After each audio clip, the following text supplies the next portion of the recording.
Okay, so I have a really small bedroom, so instead of spreading out, I decided to try to spread up a little bit, so I've been making these floating shelves.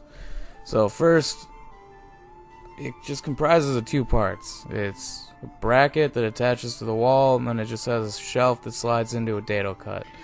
First things first, you're going to start by cutting down the brackets to the length that you need them in the end.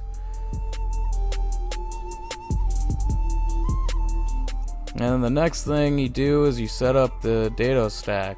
With mine, I have it kind of written down in the instructions on which pieces you need to put in to create a certain width of a cut. So that's what you see me doing here. So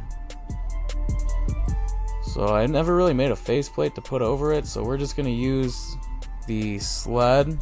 Seemed like the safest way of doing this. You don't want to cut all the way through the brackets clearly because you want it to still remain stable. So you just, hit the depth of the cut that you want, measure out where you want the cuts, and then go ahead and just run it through.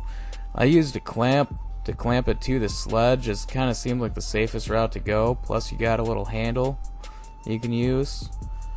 Then the next step you're going to want to do is you got to cut out the shelves that you're going to slide into the dados. The dado cuts I made fit 1/2 inch plywood perfectly, so that's what I went with.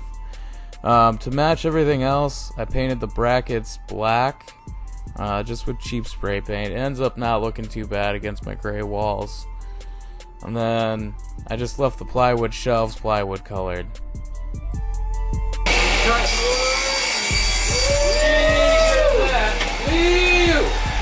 Don't touch the blade now.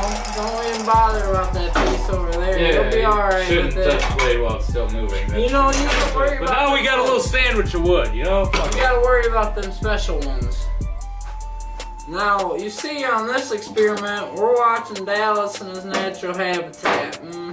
He's up in the woodworking shop. See, now we got them shelves cut, and now we just gotta cut the boards. Oh, no. You missed the fun part of what we gotta do next. Fuck,